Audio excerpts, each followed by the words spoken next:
नमस्कार.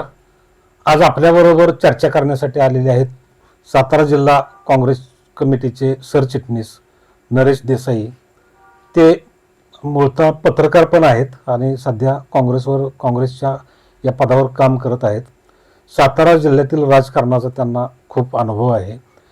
याशिवाय ते पाटण तालुक्यातील पाटण मतदारसंघातील असल्यामुळे पाटणबद्दल त्यांना चांगली माहिती आहे आणि त्यांनी तिथं तळागाळात काम केलेलं आहे. सध्या तिथं हर्षद कदम हे महाविकास आघाडीच्या माध्यमातून निवडणूक लढवत आहेत आणि नरेश देसाई हे त्यांच्या प्रचारात आहेत. त्या प्रचारामध्ये त्यांनी झोकून दिलेलं आहे. पाटण विधानसभा मतदारसंघातील परिस्थिती याबद्दल आपण चर्चा करणार आहोत. नमस्कार देसाई साहेब. नमस्कार. सध्या प्रचाराने वेग घेतलेला आहे. शेवटच्या टप्प्यात प्रचार आहे हर्षद कदम यांचा आणि एक महाविकास आघाडीचा घटक पक्ष म्हणून काँग्रेसच्या माध्यमातून तुम्ही त्यांना सहकार्य मदत करत आहात. बरोबर. सध्या एकंदरीत शेवटच्या टप्प्यात या कशी परिस्थिती तुम्हाला दिसून येते? खरं बघितलं तर पाटण तालुका हा पारंपरिक लढतीमध्ये गेले 40-50 वर्ष प्रसिद्ध आहे आणि ह्या पारंपरिक लढतीमध्ये महाविकास आघाडीकडून शिवसेनेला ही जागा मिळाली.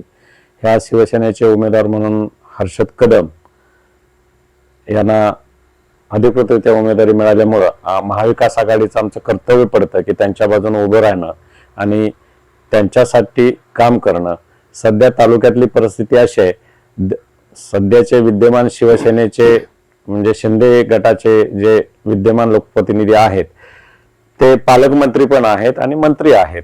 त्यामुळं त्यांचा तिथं नाही म्हटलं तरी मंत्रिपदाच्या कारभारामुळं किंवा मंत्रिपदाच्यामुळं लोकांचा त्यांच्याकडे वाढणारा कल दिसत होता. आणि सध्या महाविकास आघाडीचे एक घटक पक्ष असलेले शरद पवार गटाचे राष्ट्रवादी पक्षाचे सत्यजितसिंह पाटणकर यांनी बंडखोरी करून तिथं उमेदवारी केलेली आहे आणि त्यामुळे ही तिरंगी लढत आहे. पण तिरंगी लढतीमध्ये जर हर्षद कदमच्या बाजूने बोलायचं म्हटलं तर हर्षद कदम हे तरुण आणि नवखा आणि सामान्य घरातील सामान्य कुटुंबातील एक उमेदवार आहे आणि त्यामुळे तालुक्यातील ही डोंगरदऱ्यात राहणारी सामान्य जनता ही आज शिवसेना उबाटा गटाच्या पाठीमागे उभं राहिलेली आम्ही प्रचारातून बघतोय. आम्ही ज्या ज्यावेळी प्रचाराला ज्या ज्या गावामध्ये जातो त्या त्या गावामध्ये आमच्या उमेदवाराला म्हणजे महाविकास आघाडीच्या तथा शिवसेनेच्या उबाटा गटाच्या उमेदवाराला चांगलं प्रतिसाद मिळतोय. काही लोक पुढे येत नाहीत परंतु ते आम्हाला भेटून खाजगीत भेटून सांगतात की नाही, आम्हाला आता गद्दाराला धडा शिकवायचा आहे आणि त्यासाठी आम्हाला मशाल या चिन्हावर आम्ही शिक्का मारून आम्ही हर्षद कदम यांना विजयी करणार आहे. त्यामुळे सध्या जरी वातावरण काही बाहेर चर्चा असली तरी हर्षद कदमांच्या बद्दल एक सुप्त लाट जनतेमध्ये पसरलेले आहे आणि त्या सुप्त लाटीमधून काही होऊ शकतं. म्हणजे हे दिग्गज जरी असले तर या दिग्गजांना उद्या हर्षद कदम चितपट करू शकतील अशी मला खात्री आहे. मला एक सांगा, शंभूराज देसाई हे गेले 5 वर्ष मंत्री आहेत आणि मंत्री असताना त्यांच्याकडून ज्या अपेक्षा होत्या पाटण तालुक्यातील किंवा विधानसभा मतदारसंघातील जनतेच्या, त्या अपेक्षा पूर्ण झाल्या का की ते मंत्री पदाच्या हवेत वावरत राहिले आणि मतदार त्यांच्यापासून दुरावला? त्यांनी काय कामं केली मतदारसंघात या मंत्रिपदाच्या माध्यमातून? आता तसं बघायला गेलं तर तुम्हाला एक म्हणजे पाटण तालुक्यात आता बाकीच्या उद्योगापेक्षा म्हणजे येराडच्या पुढे हा बागायती एरिया लागतो. कोयनेचं पाणी हे येराडच्या पुढे हा ऊस बागायती क्षेत्र होतं. परंतु येराडच्या पश्चिमेच्या साईडला बघितलं म्हणजे कोयना साईडला कोयना धरण किंवा उंबरळी अशा आमचं नवदा असेल, मान्यानगर असेल, कांबरगाव असेल किंवा तोरणे, गोकुळ किंवा आणखी शिवंदेश्वर ही जी गाव आहेत हेळवाक, ह्या गावामध्ये संपूर्ण जिरायत क्षेत्र आहे. म्हणजे असं नाही की बाबा तिथं पाण्याचा आम्हाला उपयोग झालाय, परंतु तिथं पर्यटनाच्या दृष्टीनं जर हे केलं म्हणजे प्रयत्न केले तर तिथं चांगला उद्योग निर्माण होऊ शकतो. गेले 1900 एक सांगा, या मुद्द्याला धरून एक प्रश्न विचारतो. एकनाथ शिंदे हे कांदाटी खोऱ्यातले असल्यामुळे मुनावळे वगैरे तिकडं पर्यटनाला तोच मुद्दा केली.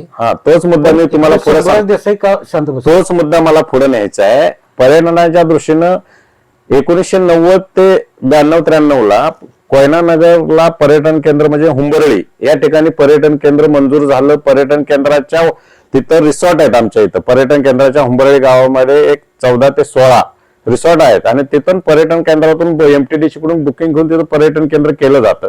परंतु त्याच गावाला पर्यटनापासून वंचित ठेवण्याचं काम शंभूराज देसाई साहेबांनी केलंय. कारण आता तुम्हाला सांगतो, जे कोयना नगरमध्ये समजा एखादा माणूस सातारा पुन्हा मुंबईवरून जर पर्यटनाला गेला तर तिथं तो राहायला जात नाही, तर तिथं तो फिरायला जातो, काही गोष्टी बघायला जातो, तिथं बोटिंग होतं. ते शंभूराज देसाईंनी विधानसभेमध्ये प्रश्न की धरणाला धोका आहे म्हणून प्रश्न उपस्थित करून ते बोटिंग बंद केलं. आता त्याच्यानंतर पर्यटनामध्ये आता त्यांनी ह्या पर्यटनाच्या गेल्या 2.5 वर्षाच्या काळात पालकमंत्री असताना नको तिथं पर्यटनासाठी पैसे दिलेत. पण जे पर्यटन केंद्र खरोखर ज्या ठिकाणी महाराष्ट्र शासनाने गेले 30 वर्षापूर्वी पर्यटन केंद्र मंजूर केलं, त्यांना त्यांनी 1 रुपया दिला नाही आतापर्यंत. 1 रुपया नाही, त्या गावासाठी 1 रुपया नाही दिला. त्या गावात हुंबरवेल गावामध्ये भूस्खलन 2021 ला झालं. त्या हुंबरवेल गावामध्ये भूस्खलन झालं. भूस्खलनामध्ये 2 माणसं मयत झाली, 2 घरं उद्ध्वस्त झाली. त्याच्यामध्ये बाकीच्यांची घरं, त्याच्यात आम्ही पण अफेक्टेड म्हणजे त्याच्यात बाधित झालो. परंतु त्यांनी काय केलं, त्या गावाला सोडून दुसऱ्या गावालाच त्यांना पुनर्वसित म्हणून दर्जा देऊन घरं द्यायचा प्रयत्न केला. म्हणजे हुंबरवेल गावावर त्यांनी अन्याय करण्याचं काम आतापर्यंत केलंय. हा पर्यटनाच्या दृष्टीनं पहिलापासून. आणि तिथं आता मुनावळ्यासारखं त्यांनी पर्यटन केंद्र म्हणजे जे जलपर्यटन करण्याचा जो घाट घातलाय, त्या कोयना ते रासाटी हवापर्यंत, त्याच्या बरोबर ठीक आहे, ते असेल खरोखर असेल तर त्याचं आम्ही स्वागत करू. पण ते निवडणुकीसाठी जर असेल तर त्याच्यावर आम्ही स्वागत करू नये. त्याच्यामध्ये जलपर्यटन कसं होणार? कारण 10 ते 12 फूट पाणी असतंय फक्त तिथं. जर 10 ते 12 फुटावर पाण्यावर तुम्ही जलपर्यटन आणि 20 मीटरच्या आत तुमचं ते म्हणजे नदीचं पात्र आहे ते 20 ते 50 मीटर असेल किंवा 30 ते 35 मीटर असेल पात्र. त्या पात्रात दोन्ही बोटी येणार आणि जाणार, त्याच्यात बसणार कसं? हा खरोखर संशोधनाचा विषय.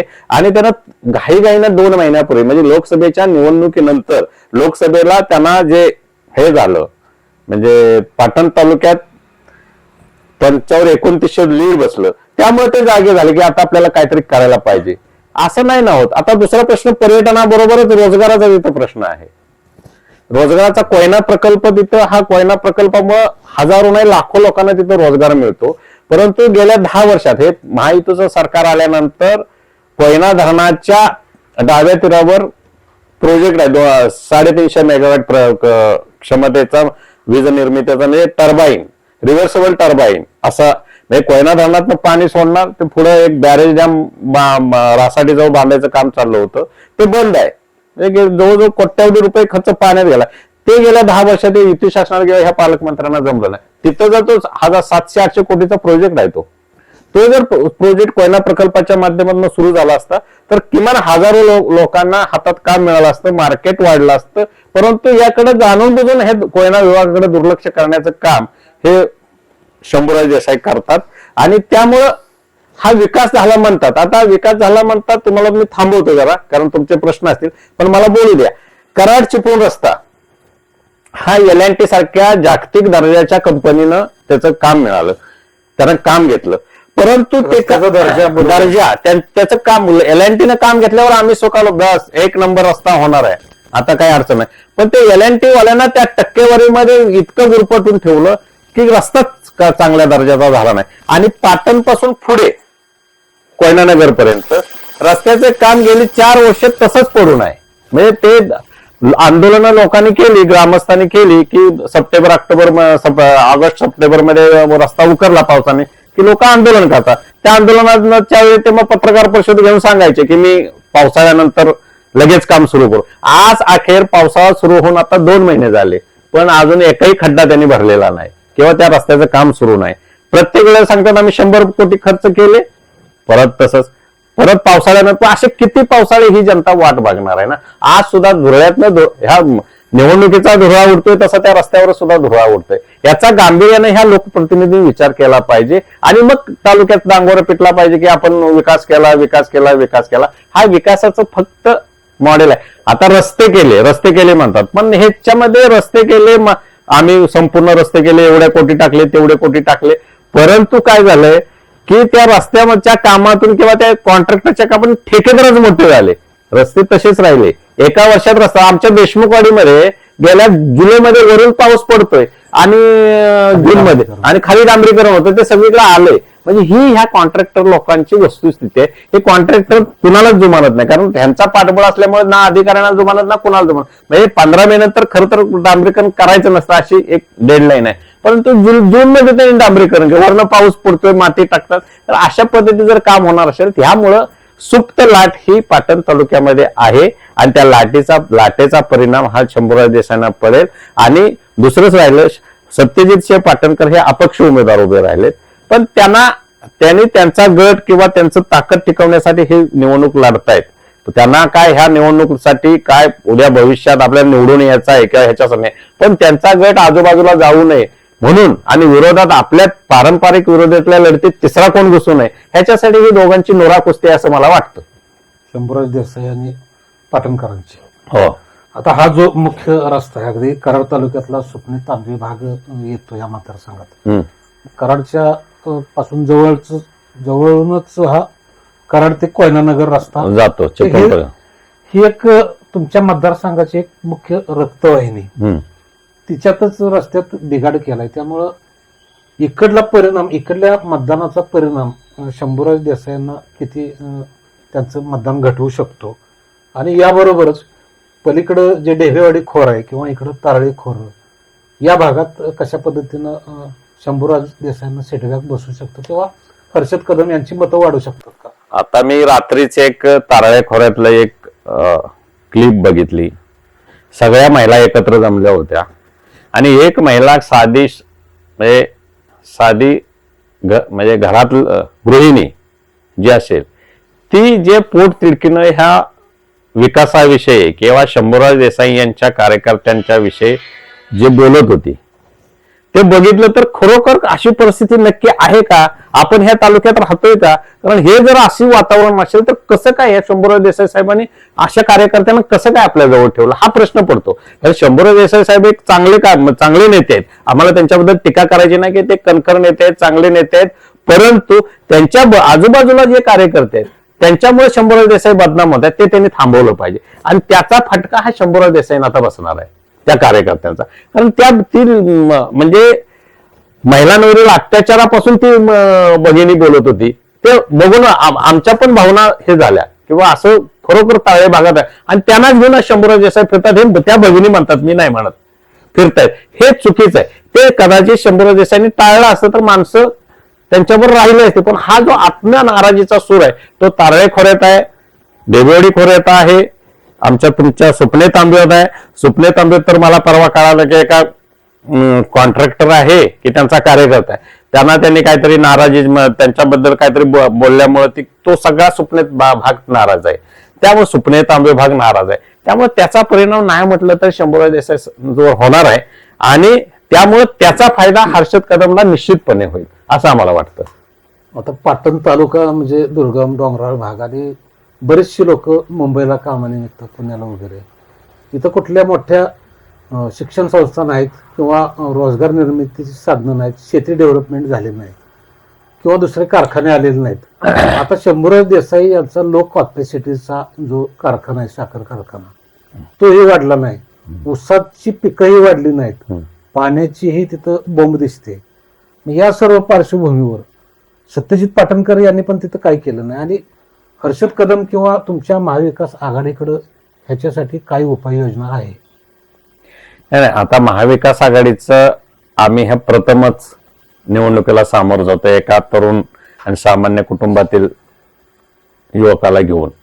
आमच्या पुढं खूप मोठं विजन आहे की जर आमचं उद्या सरकार, महाविकास आघाडीचं सरकार सत्तेवर येणारच आहे, ह्याच्याबद्दल कोणाचंही हे नाही. आमचे नेते आदरणीय पृथ्वीराज चव्हाण यांना कदाचित नेतृत्व करण्याची संधी सुद्धा मिळेल आणि ती जर संधी पृथ्वीराज चव्हाण बाबांना मिळाली तर ते पाटण तालुक्याचे सुपुत्र आहेत.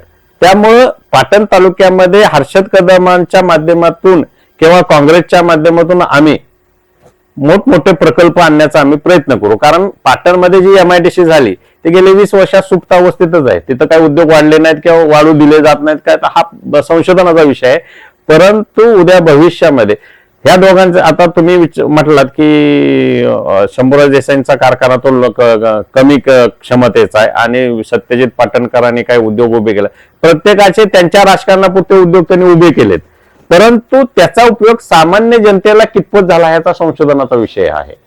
हा आता सत्यजित पाटणकरांनी तो पाटण शुगर केन म्हणून प्रकल्प उभा केलाय. त्यांचं परवा काहीतरी मोळी टाकायचा कार्यक्रम केला, पण तो प्रकल्प किती प्रमाणात खाजगी आहे का? खाजगी प्रकल्प आहे. तो त्यांचा खाजगी आहे. त्यांच्या सगळ्या सकस असेल, कोयना ऍग्रो असेल किंवा हा पाटण शुगर केन हे सगळे खाजगी प्रोजेक्ट आहेत. आणि त्या प्रोजेक्टच्या माध्यमातून त्यांनी रोजगार देण्याचा प्रयत्न केला, पण रोजगार देताना त्यांनी डेली मिनिमम वेजेस, जो मिनिमम वेजेसचा जो पगार असतो तो देतात का नाही ही खरोखर संशोधन. कामगारांची तिथं पिळवणूक होते असं मी मला म्हणत नाही, परंतु मिनिमम वेजेसनुसार पगार दिला जात नाही असं आमच्याकडे बऱ्याच तक्रारी आहेत.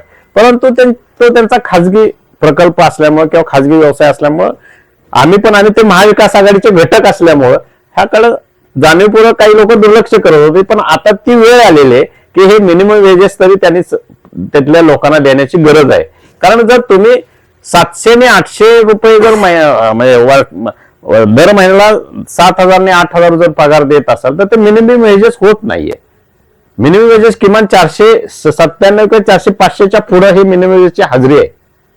म्हणजे 25,000 ते 12,000 किमान तो माणसाला पगार तरी स्वतःच्या पुरता दिला पाहिजे. हा धोरण आहे कामगार धोरण, कामगार आयुक्ताचं म्हणजे कामगार कायदा आहे त्याच्यात हे धोरण आहे. आणि त्या धोरणासोबत त्यांनी मिनिमम वेजेस दिलं पाहिजे.